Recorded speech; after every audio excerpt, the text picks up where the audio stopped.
the prohibition of the use of force except when consistent with the UN Charter, and respect for human rights. This guy talks about the UN Charter and human rights when he just went to Qatar and China. Mark Carney just gave a big speech at the World Economic Forum. Welcome back to Moose on Loose. My name's David. Today, Mark Carney doing his best here to destroy what relationship we have left with America. Delivering around a 15-minute speech, basically attacking Donald Trump the entire time. Interesting strategy considering he's the guy who said he'd be able to get a deal with Donald Trump. Don't think this is going to play out all that well for Canada. Let's jump into this. The multilateral institutions on which the middle powers have relied, the WTO, the UN, the COP, the architecture, the very architecture of collective problem solving are under threat. And as a result, many countries are drawing the same conclusions, that they must develop greater strategic autonomy in energy, food, critical minerals, in finance and supply chains. And this impulse is understandable. A country that can't feed itself, fuel itself, or defend itself has few options. When the rules no longer protect you, you must protect yourself. But let's be clear-eyed about where this leads. A world of fortresses will be poorer, more fragile, and less sustainable. And there's another truth. If great powers abandon even the pretense of rules and values for the unhindered pursuit of their power and interests, the gains from transactionalism will become harder to replicate. Hegemons cannot continually monetize their relationships. Did Carney seriously just say hegemons cannot continue to monetize their relationships? That's exactly what this guy does. Hegemons is a fancy word for saying a dominant force, a dominant group, a state, someone with a lot of power. He's saying Donald Trump is monetizing the fact that he's in control of the most powerful nation on earth. Mark Carney has no problem when China exerts their influence and dominance over Canada to his best interest, to his benefit in the election. Not to mention, Brookfield is a dominant force in asset management, buying up stuff, and he's doing exactly what he just said there, being invested in this company, their position, and then trying to drive more business, more asset value to Brookfield, as in monetizing this company's position. He's guilty of what he just said. Allies will diversify to hedge against uncertainty. They'll buy insurance, increase options in order to rebuild sovereignty. Sovereignty that was once grounded in rules, but will increasingly be anchored in the ability to withstand pressure. This room knows this is classic risk management. Risk management comes at a price, but that cost of strategic autonomy, of sovereignty, can also be shared. Collective investments in resilience are cheaper than everyone building their own fortresses. And the question for middle powers like Canada is not whether to adapt to the new reality. We must. The question is whether we adapt by simply building higher walls, or whether we can do something more ambitious. Like go over to China and do a deal with a communist dictator, and then go over to Qatar and also do another deal with another dictator. Canada will regret cozying up with China to troll Trump. And what is Mark Carney doing here again today? The same thing. Just wait for it. He gets into it here. And I should note too, this guy's speech, it doesn't look like he's reading anything. This is just off the cuff. Like this crap just comes out of this guy. Now, Canada was amongst the first to hear the wake-up call, leading us to fundamentally shift our strategic posture. Canadians know that our old comfortable assumptions that our geography and alliance memberships automatically conferred prosperity and security, that assumption is no longer valid. And our new approach rests on what Alexander Stubb, the president of Finland, has termed value-based realism. Or to put another way, we aim to be both principled and pragmatic. Principled in our commitment to fundamental values, sovereignty, territorial integrity, the prohibition of the use of force except when consistent with the UN Charter, and respect for human rights. And pragmatic. This guy talks about the UN Charter and human rights when he just went to Qatar and China. Like, come on, dude. The hypocrisy here is unbelievable. In recognizing that progress is often incremental, that interests diverge, that not every partner will share all of our values. So we're engaging broadly, strategically, with open eyes. We actively take on the world as it is, not wait around for a world we wish to be. We are no longer just relying on the strength of our values, but also the value of our strength. He loves that line. He's used that numerous times. We are building that strength at home. Since my government took office, we have cut... So his word salad here is now going into him praising himself. He's going to really sell himself of all the great things he's done, when in reality we know he's done almost nothing. A few things he has done is to benefit Brookfield. Since my government took office, we have cut taxes on incomes, on capital gains and business investment. We have removed all federal barriers to interprovincial trade. We are fast-tracking $1 trillion of investments in energy, AI, critical minerals, new trade corridors, and beyond. We're doubling our defense spending by the end of this decade, and we're doing so in ways that build our domestic industries. And we are rapidly diversifying abroad. We've agreed a comprehensive strategic partnership with the EU, including joining SAFE, the European Defense Procurement Arrangements. We have signed 12 other trade and security deals on 4 continents in 6 months. Virtually all of those do not provide economic value. He goes and signs these MOUs and phony baloney agreements that don't result in anything for Canadians. Past few days, we've concluded new strategic partnerships with China and Qatar. We're negotiating free trade pacts with India, ASEAN, Thailand, Philippines, and Mercosur. We're doing something else. So on Ukraine, we're a core member of the Coalition of the Willing and one of the largest per capita contributors to its defense and security. He just bragged about Canadians being the largest per capita contributor to Ukraine when we have people sleeping in the streets. We have Canadians starving. 2 in 5 Canadians have $200 in their bank account at the end of the month. 1 in 4 Canadians are eating at food banks, and he brags about sending our money to Ukraine. On Arctic sovereignty, we stand firmly with Greenland and Denmark and fully support their unique right to determine Greenland's future.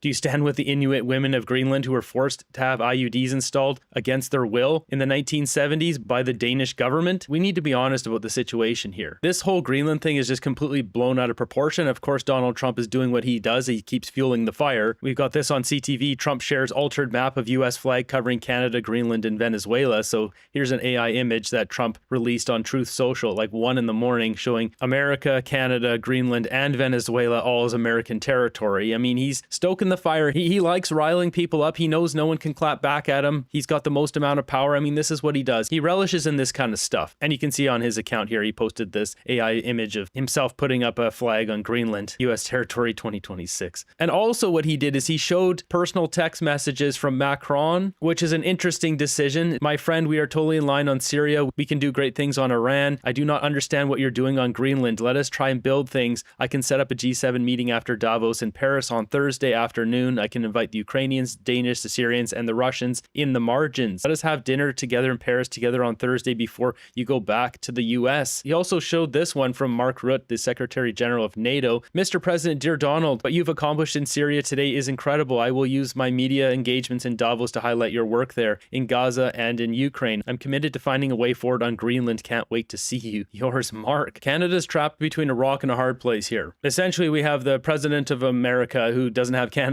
best interest at heart, obviously, as well as the Prime Minister of Canada who doesn't have Canada's best interest at heart. Our commitment to NATO's Article 5 is unwavering. So we're working with our NATO allies, including the Nordic Baltic Gate, to further secure the alliance's northern and western flanks, including through Canada's unprecedented investments in over-the-horizon radar, in submarines, in aircraft, and boots on the ground, boots on the ice. Canada strongly opposes tariffs over Greenland and calls for focused talks to achieve our shared objectives of security and prosperity in the Arctic. On plurilateral trade, we're championing efforts to build a bridge between the Trans-Pacific Partnership and the European Union, which would create a new trading bloc of 1.5 billion people. On critical minerals, we're forming buyers clubs anchored in the G7 so that the world can diversify away from concentrated supply. Last I checked, Donald Trump formed a critical minerals group that Canada wasn't involved in. This guy's failing so bad for our country, it's not even funny. Look at this one here. So Ruck Lemaire got his account back saying, Canadian government goes to Southeast Asia and gives $123 million for gender and climate while we have record homeless and food bank usage. Yeah, they're still doing this stuff. As you see on this episode of Far Off Ripoff, $123 million to Vietnam, Indonesia, and Fiji, as well as funding for 4 initiatives valued at a total of $4.2 million under the Association of Southeast Asia Nations Canada Plan of Action Trust Fund. This global affairs money laundering needs to end. We don't have a serious leader at the helm here. And on AI, we're cooperating with like-minded democracies to ensure that we won't ultimately be forced to choose between hegemons and hyperscalers. This is not naive multilateralism, nor is it relying on their institutions. It's building coalitions that work, issues by issue, with partners who share enough common ground to act together. In some cases, this will be the vast majority of nations. What it's doing is creating a dense web of connections across trade, investment, culture, on which we can draw for future challenges and opportunities. I argue the middle powers must act together because if we're not at the table, we're on the menu. But I'd also say that great powers can afford for now to go it alone. They have the market size, the military capacity, and the leverage to dictate terms. If he's going to call out Donald Trump in America, then just say his name. None of this wishy-washy, weak stuff of talking around in circles. Great powers can go alone. They have the military, this and that. Obviously, we know who you're talking about. This is a very weak liberal thing to do. Middle powers do not. But when we only negotiate bilaterally with a hegemon, we negotiate from weakness. We accept what's offered. We compete with each other to be the most accommodating. This is not sovereignty. It's the performance of sovereignty while accepting subordination. In a world of great power rivalry, the countries in between have a choice: compete with each other for favor or to combine to create a third path with impact. We shouldn't allow the rise of hard power to blind us to the fact that the power of legitimacy, integrity, and rules will remain strong if we choose to wield them together. Which brings me back to Havel. What does it mean for middle powers to live the truth? Well, first, it means naming reality. Stop invoking rules-based international order as though it still functions as advertised. Call it what it is: a system of intensifying great power rivalry where the most powerful pursue their interests using economic integration as coercion.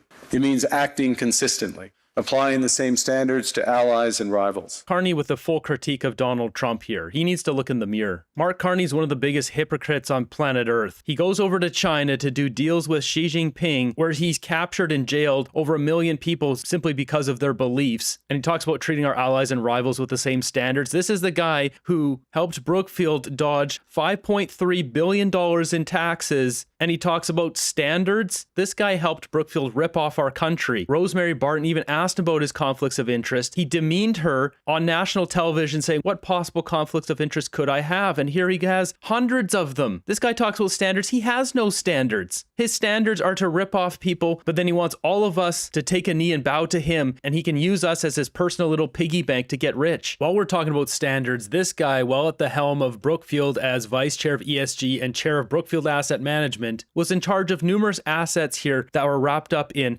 slave labor, human rights violations, not to mention getting a $250 billion loan from China, a country that uses coercion to get political influence in countries. Carney chaired Brookfield Asset Management, which has so many violations on the violation tracker here. He talks about standards. They don't have standards. Railroad safety violation, workplace safety health violation, environmental violation, air pollution violation, insurance violation. I mean, look how many there are here. And that's just page one. Carney has no legs to stand on talking about standards and fair treatment. His entire career is built off of leveraging assets and squeezing maximum value, enriching him and his company at the expense of someone else or some other country. In the case of Canada, $5.3 billion in taxes. When middle powers criticize economic intimidation from one direction but stay silent when it comes from another, we are keeping the sign in the window. It means building what we claim to believe in. Rather than waiting for the old order to be restored, it means creating institutions and agreements that function as described. And it means reducing the leverage that enables coercion. That's building a strong domestic economy. It should be every government's immediate priority. It should be his priority. It is not. Our economy is tanking right now. This guy running his mouth at the WEF as if he's some sort of messiah that saved Canada when he's ruining our country. He should do whatever it takes to get a deal with Donald Trump, and we should not be on Trump's mind for the next 3 years until there's another election in America, and then the relationship will reset to something else, whether it's J.D. Vance or someone else who becomes president down there. It will be completely different. I mean, look at this one here that Mario's sharing. Liberal government's projected per person debt is the second highest in Canadian history. More debt, more money printing, more inflation. What do we have? Carney expected to be one of only 3 prime ministers in Canadian history to increase debt during his tenure without experiencing a war or recession. There he is, 4.2%, Mark Carney. He hasn't even been in power for a year. Look how much damage he's done to our country. And the allies he's choosing are people like Macron. Macron's running his country into the ground. France is filled with dangerous migrants from Africa and the Middle East. And why is this guy wearing glasses inside? During his speeches, he's wearing his glasses. And diversification internationally is not just economic prudence. It's a material foundation for honest foreign policy because countries earn the right to principled stands by reducing their vulnerability to retaliation. I'm sorry, honest foreign policy. This guy is the least honest person in Canada. At the WF, they announced this new social media platform they're creating called W to fight back against misinformation. And it comes up in this like Star Wars-like text scroller. Authenticity is fading, yet we all want the same thing. Real people, real conversations. That's why we're building W. What are they picking the first letter just before X? A social network where people came before algorithms and where free speech and privacy are real, not slogans. Hosted in Europe, protected by European laws, not just another platform. Yeah, European laws, the ones that allow dangerous migrants to run around poking people with a knife. No thanks, nobody wants that. Europe has been compromised by China. That embassy in UK that's being built right next to their sensitive information cable got approved. UK approves China plan for mega embassy in London despite spy fears. Of course it did. It's almost like all these woke European nations are supporting China and trying to become bigger. They want to get in on the ground level of the next great dictatorship. Here we've got Scott Bessent from Trump's administration calling out the hypocrisy of Europe. We have Europe buying Russian oil still 4 years later. They are financing the war against themselves. India started buying Russian oil after the conflict began, but President Trump put a 25% tariff on them, and India has geared down and has stopped buying Russian oil. And then 3, China is a very large buyer of Russian oil, as they are of Iranian oil, as they were of Venezuelan oil. But guess what, Maria? No more Venezuelan oil for them. Most of these European allies are complete hypocrites. Canada has what the world wants.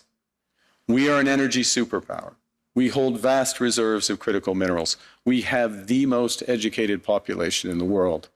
Our pension funds are amongst the world's largest and most sophisticated investors. In other words, I'm sorry, what? What's a main talking point at the WF for you? Canada's pension funds? Maybe I'm delirious and I didn't hear that right. our pension funds are amongst the world's largest and most sophisticated investors. In other words, we have capital, talent. We also have a government with immense fiscal capacity to act decisively. So what he said there, he didn't just say Canada's pension funds. We have some of the most sophisticated investors. I think he's got people planted in those pension funds that are going to try to help push the funds into his Brookfield Global Transition Fund 1 so he can boost his carried interest. He keeps giving us little hints and clues here of what's going on. We have the values to which many others aspire. Canada is a pluralistic society that works. Our public square is loud, diverse, and free. Canadians remain committed to sustainability. We are stable. This guy's committed to sustainability. He loves putting words in our mouth. If you look at the latest Abacus poll, all that eco nonsense was near the bottom, and it's been at the bottom for a long time now. And reliable partner in a world that is anything but. A partner that builds and values relationships for the long term. And we have something else. We have a recognition of what's happening and a determination to act accordingly. We understand that this rupture calls for more than adaptation. It calls for honesty about the world as it is. We are taking the sign out of the window. We know the old order is not coming back. We shouldn't mourn it. Nostalgia is not a strategy, but we believe that from the fracture, we can build something bigger, better, stronger, more just. With China and Qatar, are we going to bring slave labor into Canada? This is the task of the middle powers. The countries that have the most to lose from a world of fortresses and a most to gain from genuine cooperation. The powerful have their power, but we have something too. The capacity to stop pretending, to name reality, to build our strength at home, and to act together. That is Canada's path. We choose it openly, confidently, and it is a path wide open to any country willing to take it with us. Thank you very much. His path is going to take us to absolute ruin. He's driving our country into the ground right now.